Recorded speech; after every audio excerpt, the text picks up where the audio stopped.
consumers pulling into the parking lot here in probably 6 weeks. And the consumer is going to be delighted that they have a place to plug in their vehicle. Right. Now that sort of raises the question is that since this is parked out of public view in a sense, since it's inside a parking facility, how are those people that are going to be driving the Volts and the Leafs and the Kodas going to know that that system is there and that that system's available? You know, they're going to park through the parking style and they're going to get up there and they're going to find maybe there's, you know, the space is already taken up. So, I mean, so how are those mechanics going to work out? Well, a couple different ways. First of all, you know, we very quickly recognize that it's a new market. So, you know, there's going to be some learning for all parties involved. However, the benefit of the software that we've built into these charging stations is that you can do some pretty cool things. You can sync with vehicles' navigation systems, not just in the sense of where the charger is, but you can also pass data in terms of whether it's available or not. Okay. You can also, it's very easy to write smartphone applications that would tell consumers whether a charging station is, where it is and whether it's available or not. So, you know, some of these things we need to grow into with our partners, but the technology is there and we're excited to be building that out. Okay, now you mentioned that this will talk to the reservation system. Was this facility installed with guests of the Hilton in mind, or with people just arriving to have a meeting, you know, go to dinner? You know, what was sort of the target market for this? Both is the way I would answer that question. This Hilton in the financial district of San Francisco, as you can imagine, is a very busy location. They've got world-class restaurants, a spa, etc. So they've got a few different types of visitors. Not to mention the fact that the parking garage is open to the public. If you're downtown and you want to park there, you can pull in and park. So yeah, they have valet. So for overnight guests, their valet will charge a car for you and then move it to a different spot so the charge is available. For someone visiting the spa for a couple hours, it's really an ideal amount of time to top up your electric vehicle. Or if you're a business traveler in downtown San Francisco in your new rental car, we've seen announcements both from Hertz and Enterprise that they're investing in fleets of electric vehicles. Right. Now you can stop at the Hilton and charge for a couple hours. So the answer to your question is there are several consumer segments that the Hilton had in mind for this charger. Okay, now so this will be then a amenity that I could see where it'd be fairly easy to tack this on as an additional, if they want to do that, as an additional charge, or just to express, you know, you used X amount of electricity, but we're comping you that electricity, you know, because we like you as a frequent, you know, frequent hotel guest, that type of thing. So I can see different kinds of incentives developing there. But how do you, is somebody going in at ACE going to be responsible for monitoring the vehicle and knowing it's topped off and then moving it somewhere else, or is that going to be the responsibility of the guest? For now, the valet services at ACE Parking are taking some responsibility for monitoring the amount of time needed to charge, etc. But let me tell you, the ACE Parking and the Hilton are being extremely smart about this. And here's how.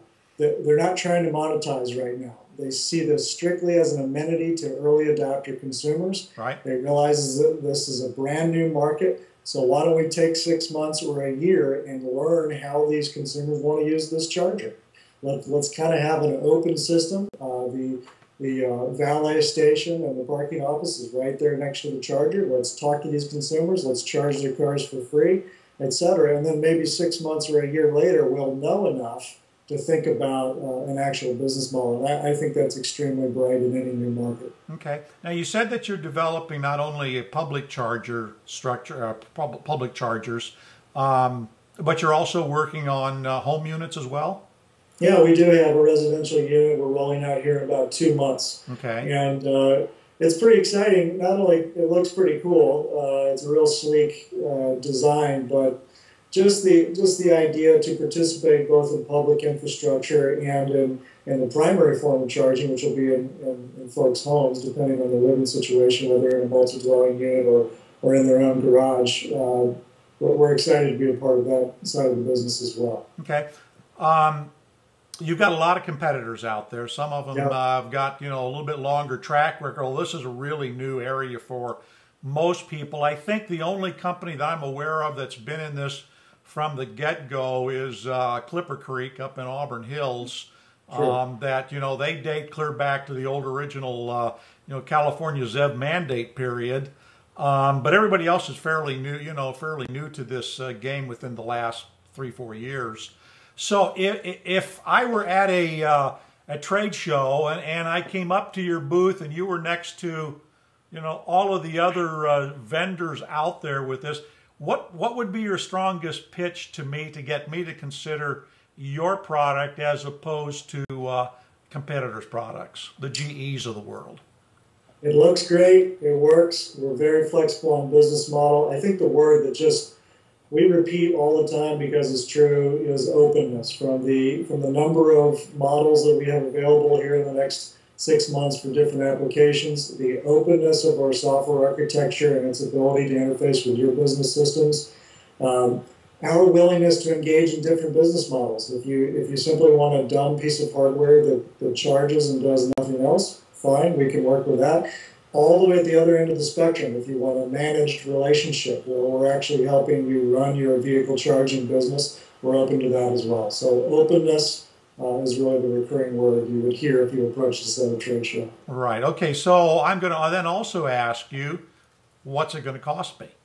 And that depends. And the straight up answer is that what's your installation situation? Right. Is the parking spot hard to get to? Is it near the voltage we need, et cetera? In terms of units themselves, we've got, the residential unit may come in the high hundreds, where that's to be determined, all the way to a two-sided 32 amp setup in a commercial location, maybe in the $3,000 to $5,000.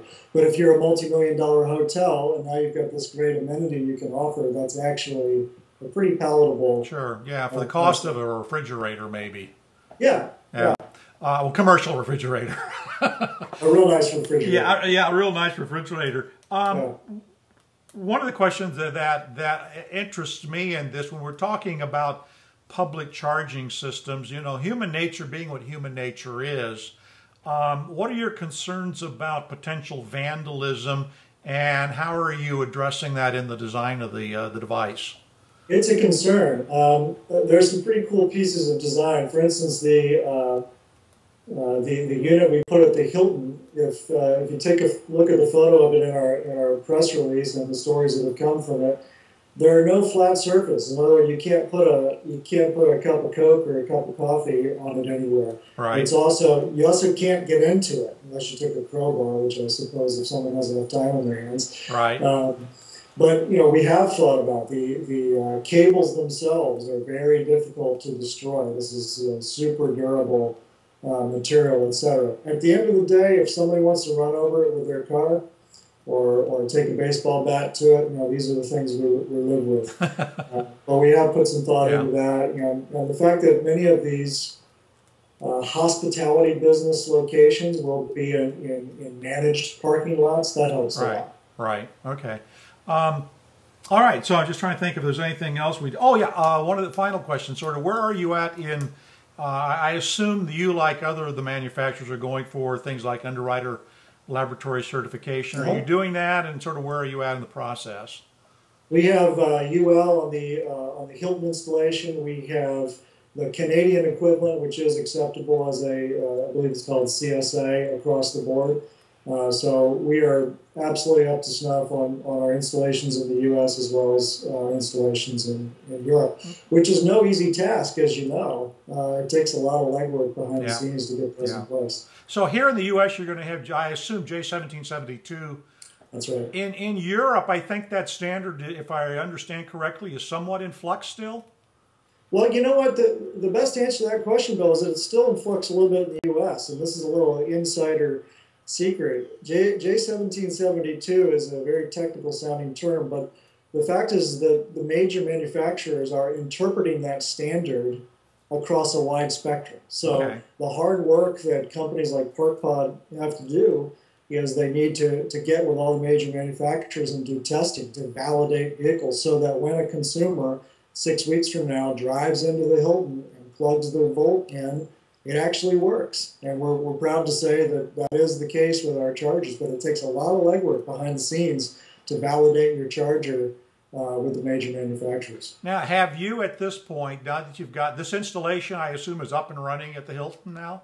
You can drive in and charge. You can even charge a legacy vehicle in there. It has a 110 receptacle on the charger, so it covers older vehicles as well. Right. So this is basically what this is yeah, I forgot to ask you this is up to a level 2 charger. This is not a level 3 industrial high voltage charger. Level 3 is a hot topic in the industry, as we all know, but you know, it's a few years out. It's a little bit exotic right now. Right. Well, the way to describe this charger is it's a charger that if you have an old vehicle, EV1 or whatever, you can plug in and charge. But more importantly, we believe is that if you're an early adopter of this new generation of vehicles, you can charge today. You can drive into the parking garage and plug it in. Yeah. Do you know of any EV1 still running around? Oh, you see it here and there. Don't forget, I'm not far from Berkeley here. There's all kinds of great vehicles. So the question is, has anybody used it yet? Who was the first person to use it? We actually had a city official with a plug-in Prius. Right. Plug it in and charge, and it was a real fun event for all of us to see the lights start flashing. That slow flash, that means everything's working great. Right. I believe that may have been the first charge. Now that was a couple weeks ago, so I bet there have been a few since then. Okay, that's cool. Well, James, thank you so much for taking the time to talk to us today. I appreciate it. Really enjoy it, Bill. Thanks a lot for having me. All right, good. We'll keep you posted, and please keep us posted on how business goes for you. You can count on it. Take care. All right. Sounds good. Bye-bye. Bye-bye.